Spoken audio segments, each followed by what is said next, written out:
Seorang narapidana yang sudah tua menghembuskan nafasnya karena tidak percaya. Kaki sang mayat dicoba dibakar untuk membuktikan dia sudah meninggal. Kenyataannya memang sudah wafat. Innalillahi wa innalillahi rojiun, telah berpulang si kakek dan dinyatakan meninggal.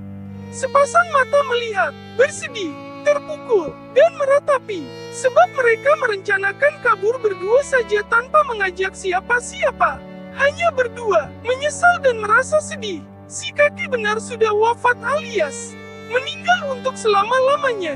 Mereka merencanakan setelah kabur untuk menemukan harta karun yang si kakek ketahui. Dia mempunyai ide cemerlang untuk melarikan diri, bertukar peran dengan mayat si kakek. Pintar juga nih orang. Dia berusaha bertukar tempat dengan si kakek. Sebab besok hari mayat si kakek akan dibuang ke laut.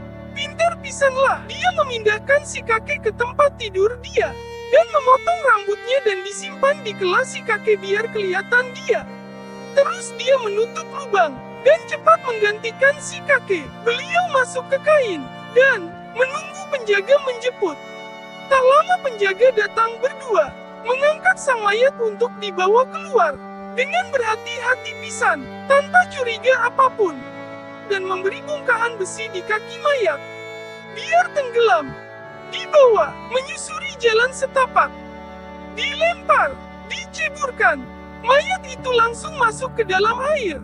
Pria itu langsung berusaha meloloskan diri dalam air. Dia mengambil pisau guna merobek penutup dan melepas pangberat besi tersebut. Hebat pisan. Dan berusaha berenang ke tepi pantai. Di dalam penjara, penjaga penjara akan memberikan makan tahanan. Dipanggil-panggil tidak menyahut. Akhirnya disamperin. Pasti dilihat. Loh, ini kan si kakek yang meninggal.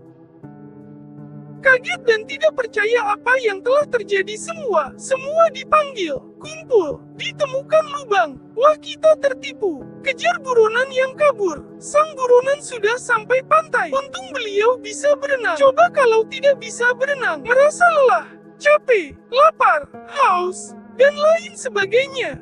Alhamdulillah beliau selamat, masih bisa hidup. Tetapi, hari sudah menuju maghrib, dan mulai gelap sedikit.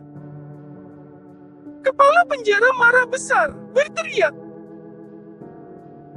Dia bertahan dan menyusuri jalan guna mencari semua yang dia perlukan.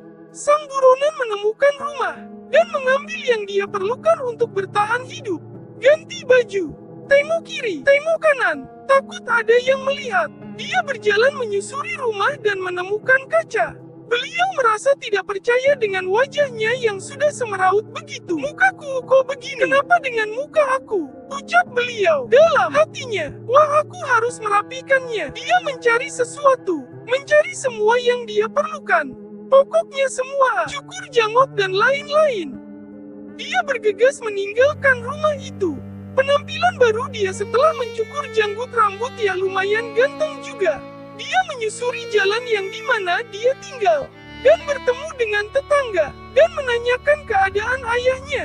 Dia kaget bahwa ayahnya telah lama meninggal. Dia terpukul sedih, cuman tidak menangis.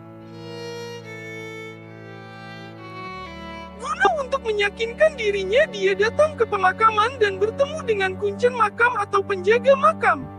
Dan bertanya, apakah ayahku dimakamkan di sini? Si kuncen menjawab iya dan mengantarkannya menemui makam ayah dan di sisinya ada makam dia. Dia terkejut bahwa dia dianggap sudah meninggal. Dia tidak percaya apa yang telah terjadi. Semua di luar nalar, ayahnya meninggal. Dia tidak percaya. Yang lebih tidak percaya adalah dia dianggap sudah meninggal dunia.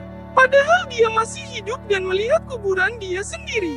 Sungguh terlalu, kata Roma Irama. Dia berjalan dan menemui keluarga tunangannya. Kabar tidak menyenangkan muncul lagi. Tunangannya sudah menikah, dan dibawa suaminya ke negara lain. Apes banget beliau, kasihan banget dirimu. Semua menjadi pukulan yang berat bagi beliau. Dia berjalan dan bertemu dengan orang yang dikejar polisi. Beliau sembunyi. Dia melihat polisi menjadi kesal. Karena di dalam penjara beliau diperlakukan tidak baik. Dia menghajar si polisi. Dia pukul berkali-kali. Pukul. dipukul. Orang yang dikejar polisi merasa tertolong dan berterima kasih dan terus berusaha mengikutinya. Walaupun sudah disuruh menjauh, orang yang tertolong terus mengikutinya kemana dia pergi. Beliau sudah mengingatkan untuk tidak mengikutinya, tapi terus mengikuti kemana beliau pergi. Tidak bisa dikasih tahu untuk pergi. Kamu pergi sana. Pergilah. Tidak lama kemudian mereka melihat ada polisi dan berusaha sembunyi. Mereka bersembunyi di dalam gerobak ditutupi kain, guna menghindari aparat polisi. Di dalam pelarian, mereka berbincang. Dia orang yang ditolong mau membalas budi yang menolong. Di dalam bincangnya dia akan membantu. Dan kebetulan beliau memerlukan sebuah kapal laut untuk mencari harta karun yang diberikan si kakek yang meninggal. Mereka sepakat dan akan dipertemukan dengan orang yang mempunyai perahu. Akhirnya mereka bertemu dengan orang yang mempunyai perahu.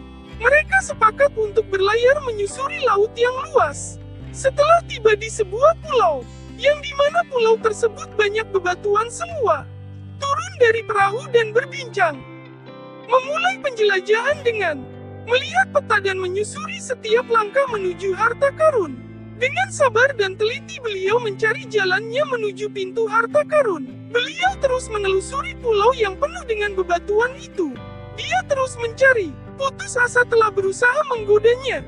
Kesabaran mulai habis banget, tapi dia tidak pandang menyerah terus mencari dan mencari. Dia melihat peta sebagai petunjuk dan mengikuti arah peta. Melangkah dan melangkah tapi yang didapat jalan jurang. Putus asa mulai menggoda dan mengganggu. Benar kan? Jurang yang didapat. Beliau merasa kesal, tetapi berusaha untuk berpikir jernih. Kita tidak akan menemukannya, ucap si teman. Dan kita harus balik ke kapal karena hari sudah gelap. Tapi di lain pihak, orang yang mempunyai kapal laut merasa dibodohi dan dibohongi. Akhirnya mereka meninggalkan beliau sendiri. Kasihan banget, beliau tidak putus asa, terus berjalan. Mencari dan mencari pulau bebatuan yang penuh misteri, yang memberikan teka-teki yang susah ditebak. Tetapi sebetulnya dia tidak ditinggalkan. Mereka masih mengantar beliau, karena tidak menemukan harta karun. Mereka berdiskusi sebentar, mengobrol, mencari kesepakatan yang akan mereka lakukan selanjutnya. Mereka memutuskan untuk menghadiri tunangan yang telah menikah. Mereka menyusuri lautan yang akhirnya sampai di tujuan. Beliau menemukan tunangannya yang telah menikah dengan pria lain. Dia merasa sedih namun bahagia karena ada pengganti dia untuk tunangan. Karena merasa dia tidak mempunyai harapan selama di penjara. Tunangannya bahagia menikah dengan pria yang lain. Raut wajah tunangannya happy banget. Pesta berlangsung meriah. Tunangannya berdansa dengan pria lain. Dia bersedih menyaksikan itu semua. Beliau teringat akan si kakek yang memberi harta karun. Teringat akan ucapan si kakek bahwa harta karun memang ada dan tersembunyi di dalam sebuah peta. Kamu harus percaya sama aku untuk sekarang. Bahwa harta ini ada di dalam peta ini, setelah ini baru percaya lagi pada Tuhan. Peganglah peta ini dan simpan sebaik mungkin. Dia merasa semangat untuk melanjutkan pencariannya. Dia ingin membuktikan bahwa harta karun itu ada. Penjelajahan pun dimulai lagi. Dia pergi seorang diri menyusuri lautan. Dan dengan panduan sebuah peta dia berusaha untuk bertemu dengan harta karun tersebut. Berusaha terus mencari dan mencari yang pada akhirnya sampai tempat yang dicurigai sebagai tempat harta karun. Dia berjalan menyusuri jalan bebatuan. Dan melihat ada bongkahan batu yang menutupi sebuah lubang gua. Dia berusaha untuk menyingkirkan batu tersebut. Sesudahnya berusaha tersingkirlah batu tersebut. Ada sebuah gua dan dia masuk ke dalam yang gelap gulita. Pas melangkah, alangkah terkejutnya beliau ternyata menemukan banyak peti. Yang banyak terisi oleh emas-emas yang banyak. Alangkah bahagianya beliau. Beliau menetaskan air mana tanda dia bahagia. Aku menjadi orang kaya. Beliau merasa sedih dan alhamdulillah sudah menemukan harta karunnya. Dan beliau berusaha berteriak, aku kaya, aku kaya, ah! Semua atas semangatnya untuk merubah nasibnya. Berubahlah hidupnya. Dia menjadi orang yang kaya raya pisan. Selesai.